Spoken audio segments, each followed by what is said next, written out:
Bonjour, nous sommes dans le centre commercial de chez Massen, où se trouve une multitude d'entrepreneurs, et j'aimerais bien vous en présenter un, Marc Bingen, le patron de Bingen & Partners SA. Je n'en dis pas plus, je vous le présente.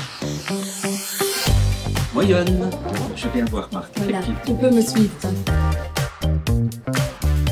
Salut mon ami Marc, comment vas-tu? Merci vivement de nous recevoir et de partager ton expérience avec nous.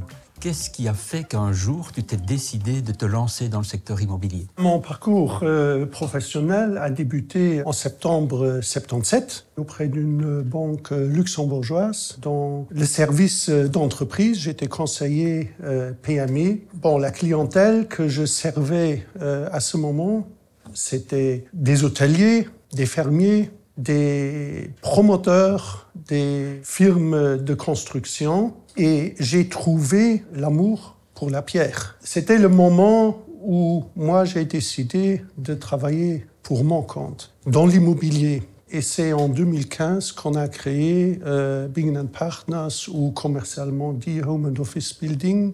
Bon, heureusement, à ce moment, on avait ING, avec qui on travaille jusqu'à aujourd'hui, qui nous a fait confiance. À l'âge de 55 ans, tu n'as pas la vie devant toi. Donc, il faut accélérer au niveau publicité, au niveau image de marque. Et pour cela, il faut investir. Tu es un homme de valeurs, tu es un homme de principe. Je sais que ces éléments sont extrêmement importants pour toi. Notre politique est basée sur des valeurs humaines. Si tu es basé sur les valeurs, tu gardes tes employés, tu gardes tes clients et tu gardes tes sous-traitants. Tu vois, on a un proverbe dans notre politique que nous vendons ce que les clients ont besoin et nous ne vendons pas aux clients ce que nous avons. Marc, tu es un homme d'expérience. Que pourrais-tu dire aux jeunes entrepreneurs aujourd'hui? Être patron ne veut pas dire que diriger, mais veut surtout dire, à mon avis, servir, être là pour les autres. Que pouvons-nous encore faire aujourd'hui pour toi? Vous avez des spécialistes quant à la transmission d'entreprise. Bon, tu sais qu'on est oui, tout à fait. Dans la planification. Oui. Le nouveau patron, il est en place depuis fin 2020. Il y a du pain sur la planche. Oui, c'est vrai que notre volonté, c'est de te soutenir dans ton développement. Merci Dominique. Et si on allait manger un bout ensemble? Excellente idée. Merci.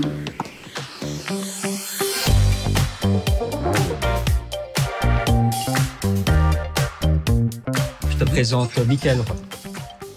À ce jour, je n'étais pas au courant que ING peut épauler l'entrepreneur de préparer sa succession ou sa transmission.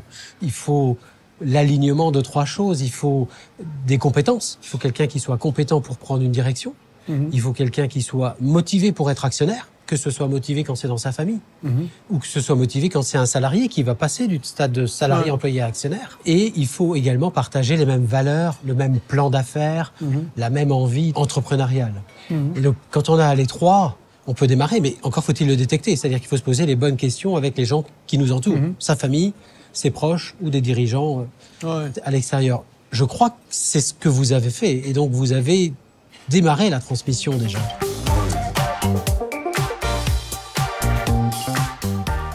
Parlez-nous un petit peu de votre actionnariat. Comment vous l'avez, au fur et à mesure, enrichi? Au départ, en 2015, l'entreprise reposait sur deux piliers. Un pilier technique et un pilier commercial. Et c'est en fin 2020 où on a pris en interne la décision de nous reposer sur trois piliers. Et le troisième pilier, c'est la promotion et les finances.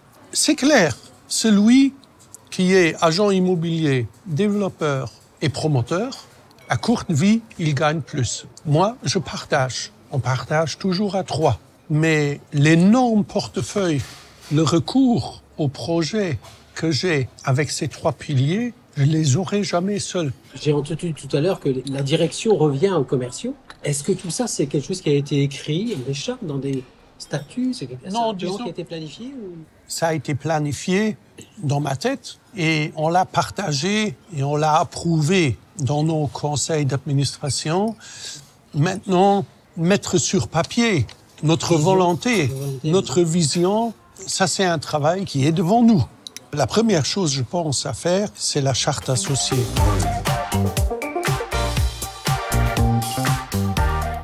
Le moment est venu que tu sois accompagné par quelqu'un de neutre, spécialisé en la matière. Marc, je vais vous rassurer, on est là pour écouter nos clients, on est là pour écouter leurs objectifs, leurs besoins, leurs intentions lorsqu'on parle de transmission. Tous les cadres sont possibles, bien sûr. Lorsqu'on a des enfants, il y a des règles à respecter, mais notre service, c'est un service que nous offrons avec les conseils des clients, avec les notaires des clients, avec les avocats des clients, les experts comptables des clients. Et donc, on s'intègre là-dedans à titre tout à fait rassurant. Et lorsque le témoin est passé parce que l'entreprise devient un objet qui devient plus personnel, parce qu'on a vendu des titres, dans ce cas-là, c'est un service d'accompagnement qu'on offre. Tu dois être totalement à l'aise. Nous sommes juste là pour t'accompagner dans tes choix et t'aider à les mettre en place. Merci. Merci. Et Michael, merci à toi. Je pense que nous formons un bon duo.